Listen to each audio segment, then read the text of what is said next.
Bihar otsailak 16 HT-aren kontrako kontzentrazioa izango da Tafallan. Erdialdea trenaren alde plataformak deitutakoa da eta arrazoiak ulertzeko eta proiektua nola doan jakiteko gaur Martin Zelaia dugu hemen, Sustrai erakuntzatik. Arratsaldeon. Arratsaldeon. Eta ongetorri gaur ere. Mila esker. Orduan, esan bezala, bihar mobilizazioa HT-aren kontra eta tren publikoaren alde, sozialaren alde. Bai, tren publiko eta soziala bultzatzen ari garela, Sustrai erakuntzan behintzat.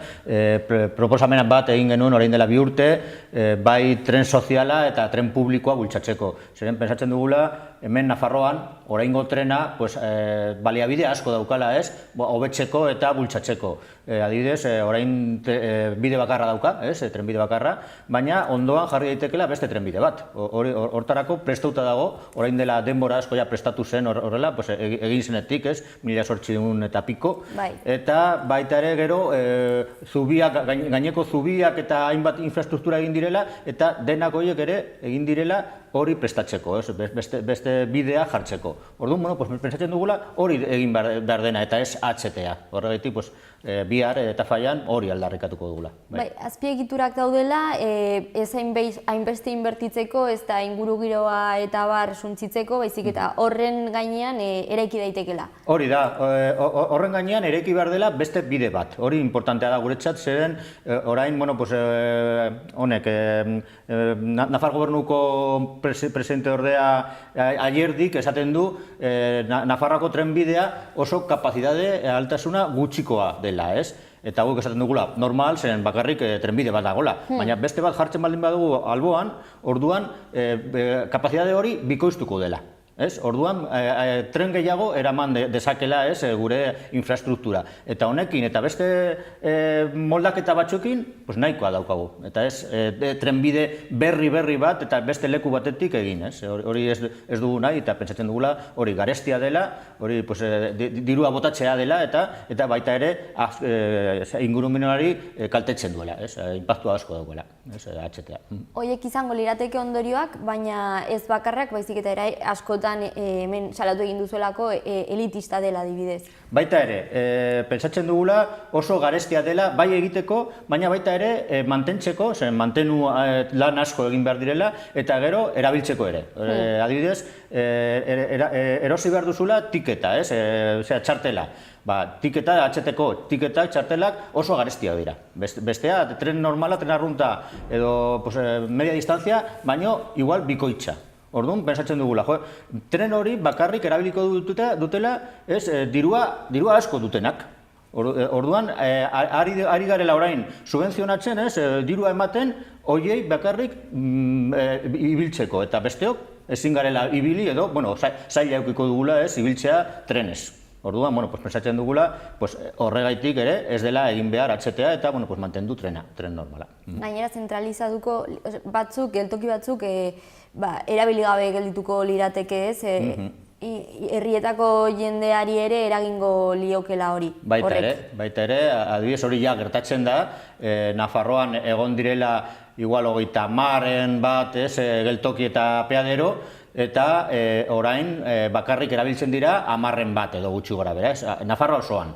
Orduan, galdu dugula hainbat apeadero eta geltokiak, eta hori landagunetarako oso kaltegarria dela. Ezin dugula, edo zaila daukagu, erabiltzeko trena. Trena oso importantea dela, zeren energia berriztagarriak erabiltzen du, elektrizitatearekin funtzionatzen du. Kotxea bezala, gasoilo o gasolina, petrolotik etortzen diren erregaiak dira. Orduan, aldaketa klimatikoa eragiteko behar dugu aldaketa hori egin, energia fosiletik, energia berriztagarrietara. Eta horretarako trena da ezinbestekoa. Gu pentsatzen dugula, hori erabili behar dugula, eta erabiltzeko behar ditugu hainbat geltoki eta apeadero irekitak egon, eta funtzionamenduan. Trenaren alde zaudete, baina tren sozial baten alde, tren publiko eta soziala. Pentsatzen dugula, tren publikoa izan behar dela, osea, denon artean edo publikotik, gobernutik kudeatutako egon behar dela, ez? Zeren besterik privatizatzen baldin bada, ez? Enpresa pribatu bat hartzen baldin badu bere kudeaketa, pues galerak edukiko dugula, ez? Eta hori ja gertatzen ari dela AHT-an. Europatik datorren normatiba bat, ez? Esaten duela AHT-a privatizatu behar dela, ez? ABA ja ari dela privatizatzen Madrilen. Orduan, bueno, pues guk pensatzen dugula ez, hori ez dela egin behar, eta horretarako, bueno, pues tren soziala egin behar dela, trenbide normalean, eta publikoa izan behar dela. Eta soziala izan behar dela, zen, lehen esan dugula, ez? HTA oso garestia dela, txartela garestiak direla, eta guk pensatzen dugula denondatxako izan behar dela, eta horregaitik soziala. Eta ze puntutan daude bi proiektu hauek? Bai, proiektuak nola dauden, bueno, egina dago bakarrik plataforma, bakarrik en plan errepide bat bezalakoa, ez? Oraindik faltatzen da gainean jartzea trenbidea, katenaria eta dena hori. Hori egina dago Castejon eta Villafranca artean, han herriberan, ez? Eta egiten ari direla orain, obrak ari direla egiten Villafranca eta Olite artean. Orduan, 15 kilometro daudela eginak, beste 15 kilometrotan ari direla obrak egiten, eta baita ere, hemendik gutxira hasi daitezkela ere obrak egiten beste 15 kilometrotan, Olite eta Tafalla artean. Orduan, Tafalla orain puntuen miran dago, ez, kaltetua izan daitekela hemendik gutxira. Eta horregaitik pentsatzen dugu bihar egiteko konzentrazioa hori. Esan dugu erdialdea trenaren alde plataformak deitutakoa dela. Baina, hainbat talde izango dira. Beraiek direla protagonismo hartu dutela, zen bere herrian egingo dutela eta gainera bere herria eta bere ingurua izango dela oraindik gutxira kaltetua, hori bai. Baina Nafarroan hainbat talde gaude, bai sustraialakuntza, baina baita ere beste plataforma batzuk, Sakanan, bai hemen Iruñerrian, eta bai ere Tafallaldean eta Herriberaldean, eta plataforma guzti horiek biltzen gara hilabetero gutxi gora bera gauzak planifikatzeko, eta haien artean bihar egingo dugun konzentrazioarena hori denon artean planifikatu dugu, eta denonok artean bultzatzen dugu. Sindikatu ezberdinak ere izango dira. Eta baita ere bildu dira hainbat sindikatu eta beste hainbat talde. Batez ere, nik ez dute ongi ezagutzen, baina batez ere Tafallaldeko talde batzuk, talde soziales, bai gazteak, bai peñak, bai talde kultural, holako jende asko, Tafallaldean bai. Herri galdeketa egin zen izan ere. Bai, dena hau etortzen da, zeren Tafallaren herrian edo hirian egin dutela herri galdeketa bat, ez? Baina ez herri galdeketa normal bat, baizik eta legeztatua. Horretarako, eta berezia da, zeren lortu behar dela zensuaren 110%, behintzat, ez? Osea, lehen hasi behar dela sinaketa bat, eta sinaketa hori izan behar dela oso legala, orduan udaletxean egin dela, eta lortu behar dela 110%. Tafallan, hilabete tardian, lortu dela 17.7 edo. 17.7. Orduan, ja, gainditu egin dela, erraz gainera, zera 10 hori, ez? Orduan, ja, hemendik aurrera, udaletxea, jun behar dela, Nafar gobernura, bai, esateko hori, behar dugula galdeketa bat. Eta Nafar gobernuak jun behar dela estatura. Eta estatuan eskatu galdeketa hori. Baina estatua esan daitekela ezetz. Edo baietz, baina ezetz esaten baldin badu, han gelditza da dena, han dago koska. Orduan, HTA-aren kontrako Tafallako herritarren 17,7ak sinatu egin dute. Eta hori importantea da. Han zegoen historia, beraiek Tafallakoek esaten zuten, bai, igual gero, segurazki gainera, estatua esango duela ezetz, ez duela emango baimena galdeketa hau egiteko, bale. Baina, behintzat ja mugitu dugula hainbat herritarrak, herrian. Behintzat 17% hori. Eta ja mugitu dela eta bihar egingo dugula elkarretaratzea eta ja mugitu dugula herriko jende asko. Eta hori oso importantea da. Bai, gutxienez badakitela zer suposatuko lukeen, eta hor erabaki egin dute. Hori da, jendea sinatzeko bultzatzera, ja esan dutela zer kalteak eukiko dutela HTA Tafallan. Eta kalte importanteena izango dela Tafallako geltokia galduko dela. Ez erabat, zeren, esaten dutela AHTA, egiten baldin bada AHTA, handi jungo direla bakarrik bidaien txako, luzeko bidaiak, adibidez, Iruña Madrid egiteko bidai horiek, bai, bakarrik horiek, eta esaten dutela ere, tren konbentzionaletik jungo dela betiko tren, aldirikoak, tranbiak, eta baita ere merkantziak. Orduan, tranbiak eta merkantziak jarraituko dutela oraingo Tafallako geltokitik pasatzen. Hori esaten dutela. Baina, klaro, ze pasatuko dela? Ze dirua guztia jungo dela AHT-era. Bai mantenua egiteko eta bai egiteko, lanak egiteko. Eta betiko trena geratuko dela diru gutxiarekin eta galduko dela, potentzia. Segurazki gero eta zerbizio gutxiago edukiko dutela tranbiakoak, eta, esaten dugula, Tafallako geltokia gelduko dela erabat desegina. Segurazki ez dela baterako erabiliko. Orduan, kristona, galduko dutela, Tafallakoek, eta horregaitik esaten dutela, mantendu nahi dutela bere geltokia, han gelditu behar direla, largo rekorrido guztiak, orain dauden bezalak, eta hori potentziatu behar dela. Eta horregaitik egiten dugula.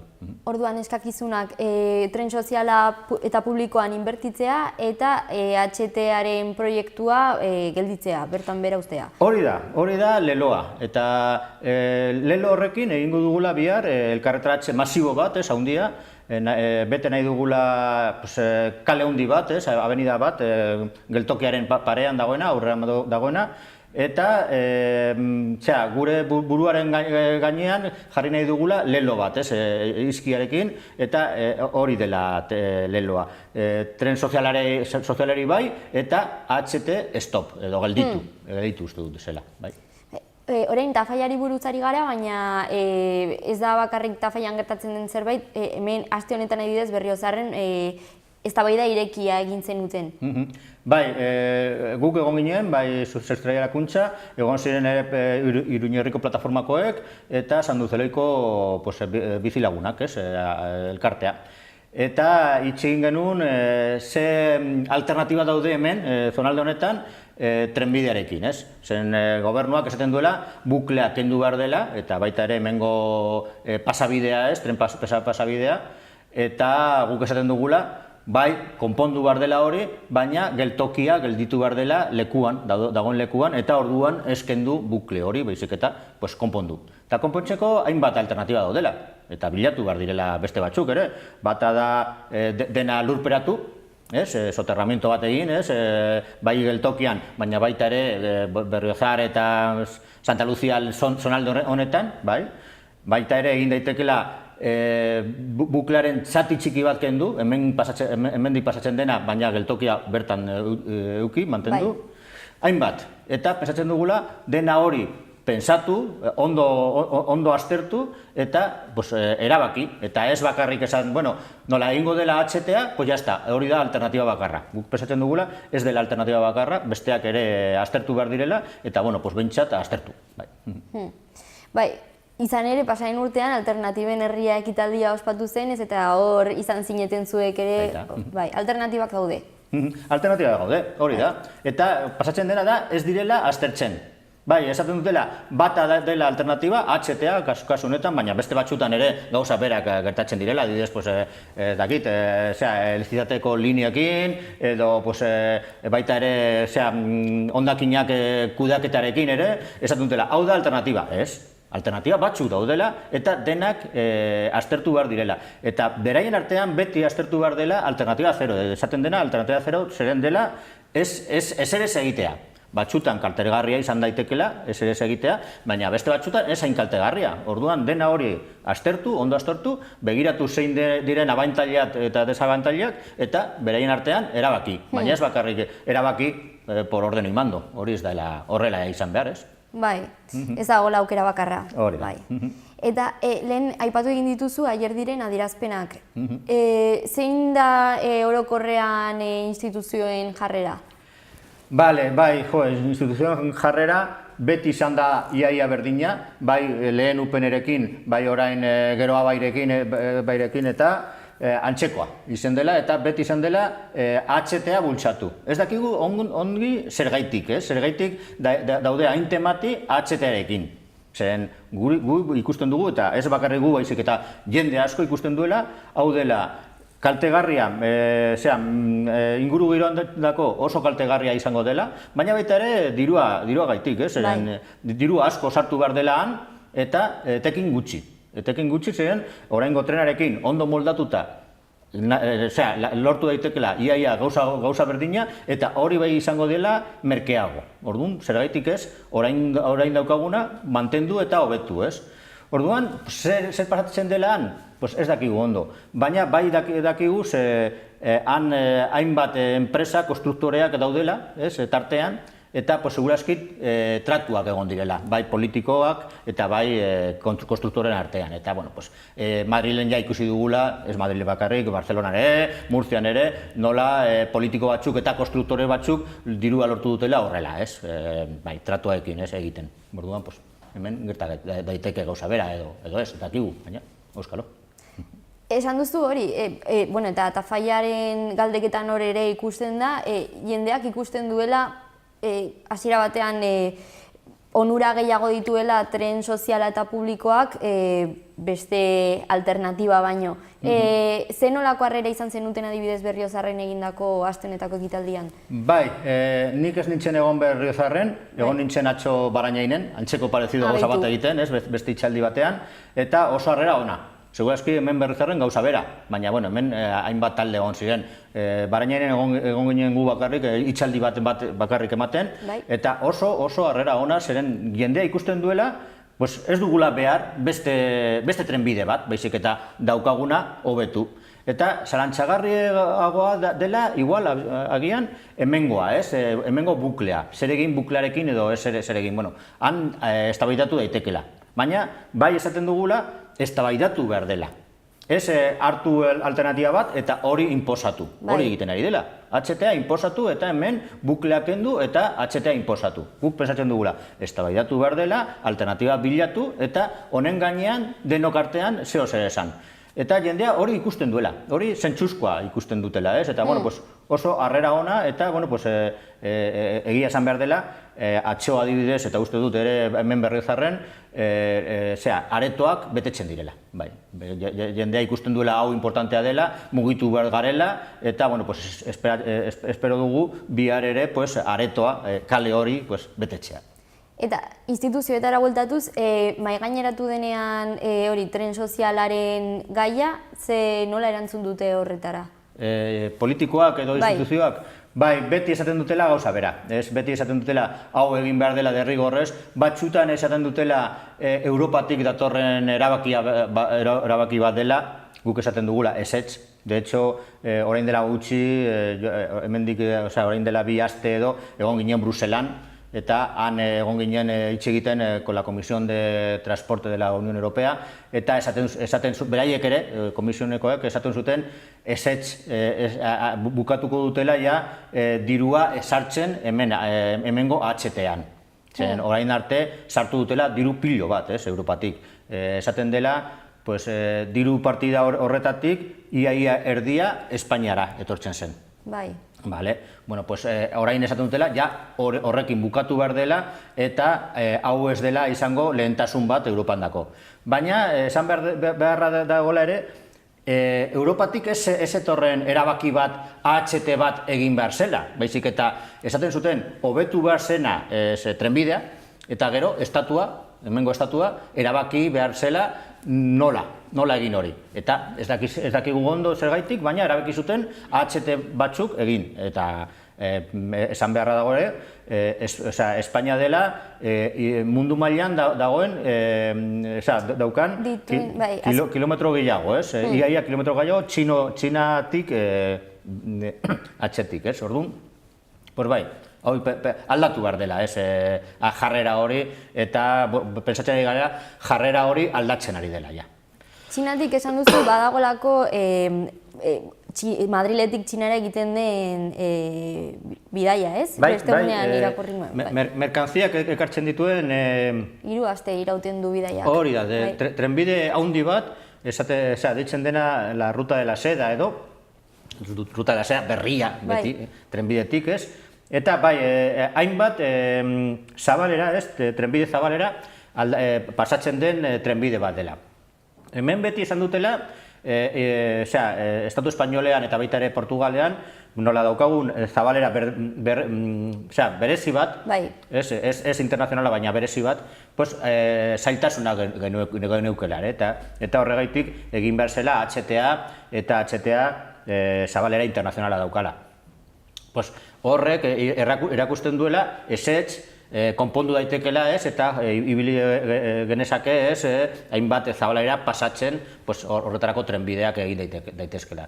Orduan, pentsatzen dugula, dena hau aztertu behar dela ondo, alternatiba bilatu, zen alternatiba daudela, eta hori da alternatiba bat ere, eta honekin jokatu, besterik ez. Oso ongi, nik uste dut argi gelditu dela. Orduan, baina bero gogoratu ezagun, bihar itzordua arratsaldeko, bai? Bai, bihar itzordua dela Tafallan, Tafallako geltoki aurrean, justo, han dagoen kale handian, etorbide batean, eta izango dela arratsaldeko 5:00, osea, esaten dela pizkat lehenago jutea, han egongo garela en plan elkarretaratze masibo bat, bete nahi dugula kale guzti hori, eta batzuk altxatuko dugula letra batzuk, leloa bat egiteko, eta dron batekin filmatuko duela dena. Aber nola geratzen den historia hori, polita. Argazkiak polita izan behar direla. Bai, horrelako proiektu haunitz ere egin dituzue ere, Tafallako geltoki ezberdinetan ere argazkiak eginez eta bar, hoien alde, desagertzeko zorian daudelako. Bai, hori da, antzeko proiektu bat zela, hori gure webunean ikusi daitezkela ez, sustraierakuntza.org-en ikusi daitezke nola hainbat lekutan, Nafarroako hainbat lekutan, egin daitekela ez, bigarren trenbide hori ez, bikoiztu, eta nola dauden ez, geltokiak eta peaderoak bai. Bai, orduan zuen webgunea bizitatu dezakegu, eta hor informazioa, argazkiak eta beste hainbat baliabide. Hori da. Eskerrik asko, Martin, etorri izanagatik eta hurrengora arte. Vale. Venga,